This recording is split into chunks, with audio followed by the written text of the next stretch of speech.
Assalamualaikum warahmatullahi wabarakatuh. Perkenalkan, nama saya Dr. Rosman Juliarto. Sehari-hari saya sebagai dokter umum di Rumah Sakit Pertamina Balikpapan. Gitu. Mungkin bisa diceritakan terkait tren malaria sendiri di 2021 khususnya di tengah pandemi ini. Jadi tren penyakit malaria di masa pandemik saat ini memang kadang masyarakat kita sudah tertutupi oleh penyakit pandemik yang COVID-19. Keluhan COVID, keluhan malaria sebenarnya hampir sama. Jadi keluhan COVID pun bisa mengarah ke malaria. Dari malaria bisa mengarah juga ke COVID. Jadi keluhan dari malaria ini adalah yang pasti dia akan menyebabkan demam. Gitu. Demam tinggi, menggigil, bahkan menggigil sampai menggigil. Itu sih Pak. Terus trennya ya karena saat ini masih COVID, pada saat dia demam kemudian kita ke UGD ataupun ke rawat jalan, tidak menutup kemungkinan akan pemeriksaan untuk COVID untuk membedakan apakah ini benar COVID atau mengarah ke penyakit lain. Dalam hal ini prosedurnya sama. Betul, prosedurnya adalah membedakan penyakit COVID karena saat ini kan masih masa pandemik. Nah, untuk penanganannya sendiri seperti apa malaria? Dari tahun ke tahun atau ketika terjadi pandemi ini, apakah selain tadi prosedur saat pertama kali penerimaan pasien seperti apa? Kalau ada isolasi khusus atau seperti apa? Jadi kalau pada saat penanganan, kemudian pada saat penderita atau pasien datang dengan keluhan demam, menggigil, terus kemudian dari petugas medis ini sudah curiga ke arah malaria, tetap kita membedakan apakah ini COVID atau tidak dengan pemeriksaan penunjang yang mengarah ke COVID. Bisa dengan antigen, bisa dengan ECLIA, atau bahkan sampai PCR. Kalau hasil tersebut negatif, tidak mengarah ke COVID, berarti kecurigaan mengarah ke malaria semakin besar. Dengan keluhan-keluhan yang ada ya di luar. Sekitar ya dilihat gejalanya sekitar 3-7 hari. Nah, kemudian ada mual disertai keluhan lain ya, mual ataupun dari daerah yang endemis malaria. Artinya di track histori dari pasien sendiri. Betul, dilihat dari histori pasien itu dari mana. Nah, kemudian kalau memang sudah mengarah ke malaria, maka akan dilakukan pemeriksaan penunjang yang menentukan malaria atau tidaknya. Seperti itu. Dari sisi pengobatan atau penanganan sendiri, apakah ada perkembangan saat ini?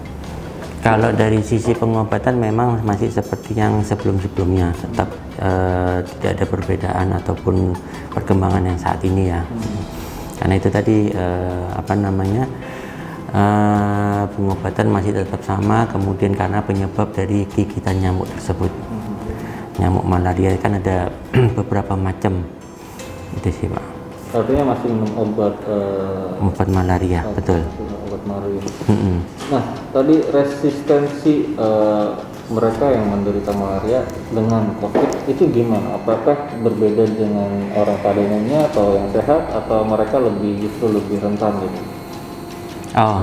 Jadi kalau memang dia ada menderita malaria, terus kemudian juga maksudnya menderita COVID juga ya? Artinya potensi paparan terhadap terkena COVID atau ketika terkena COVID bagaimana tingkat harapan atau gimana? Karena informasinya malaria ini apakah termasuk komorbid atau tidak gitu? Oke. Ya, kalau jadi gini, apabila dia sakit COVID terus kemudian ternyata diperiksakan atau dari daerah endemis dan kita periksakan dia malaria juga, jadi bukan suatu komorbid juga dia. Jadi terapi ada ketambahan terapi lah istilahnya apabila dia memang ada malaria. terjangkit. Pengobatannya diobati dulu Betul. malarianya atau diobati dulu COVID-nya itu? Berjalan bersamaan. Berjalan bersamaan. Betul. Tapi tidak artinya malaria ini bukan komorbid. Iya. Oke.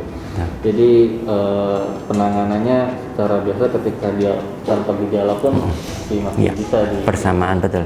Kalau Mas bertanya tentang pengobatannya, maka pengobatannya berjalan bersamaan. Seperti halnya kalau pasien tersebut COVID dengan komorbid akan berjalan bersamaan pengobatannya. Seperti itu. Nah, kan tertutup nih malaria dengan COVID. Kalau dari 2020, kalau dari awal pandemi sampai sekarang, kalau malaria sendiri gimana dok, khususnya yang terjangkit ya? Kalau dari selama masa pandemi ini memang trennya menurun, walaupun tidak drastis ya. Ya karena itu tadi tertutupi oleh adanya pandemi ini. Seperti itu Pak. Tapi kalau untuk musimannya atau gimana dok? Kalau untuk kerentanannya sendiri masyarakat khususnya yang daerah-daerah endemis di sini ada berapa pemetaan gitu wilayah-wilayah? Yang di mana Pak? Di Kalimantan Timur khususnya atau di mana? Biasanya kan kalau dari Pertamina sendiri dari perusahaan-perusahaan ya mungkin ada pemetaan itu. Iya. Nah kalau dari kami sih dari Rumah Sakit Pertamina memang ada beberapa perusahaan klien kami yang dia istilahnya memberangkatkan pekerjanya. Nah pekerjanya itu selain di Kalimantan juga kadang-kadang juga ke luar Kalimantan Timur terutama. Nah itu yang sebagai tambahan data kita pada saat menerima pasien dengan keluhan menuju ke malaria. Jadi beberapa daerah memang ya teman-teman dari teman-teman di layanan ataupun daerah teman-teman medis kita sih sudah tahu lah pemetaan mana sih daerah endemis mana yang bukan. Oke. Terus terakhir malaria sendiri tadi kalau dari tingkat kerentanannya ketika kita terkena kita juga punya malaria, apakah ya boleh dibilang tingkat mortalitasnya seperti apa atau harapan hidupnya seperti apa gitu ya? Jadi kalau tentang harapan hidup orang yang terkena malaria ini sebenarnya tidak menurun, tetap sama aja. Tidak istilahnya bukan suatu yang menimbulkan kecacatan atau menurunkan mortalitas, tidak, bukan. Untuk pengobatan sendiri apa ada alternatif atau seperti apa kan? Ya tadi saya cerita tadi ada teman ketika dia menggigil atau apa dia pun mengkonsumsi makanan-makanan tertentu gitu. Apakah di luar obat malaria ada memang panganan atau alternatif lah yang bisa digunakan gitu?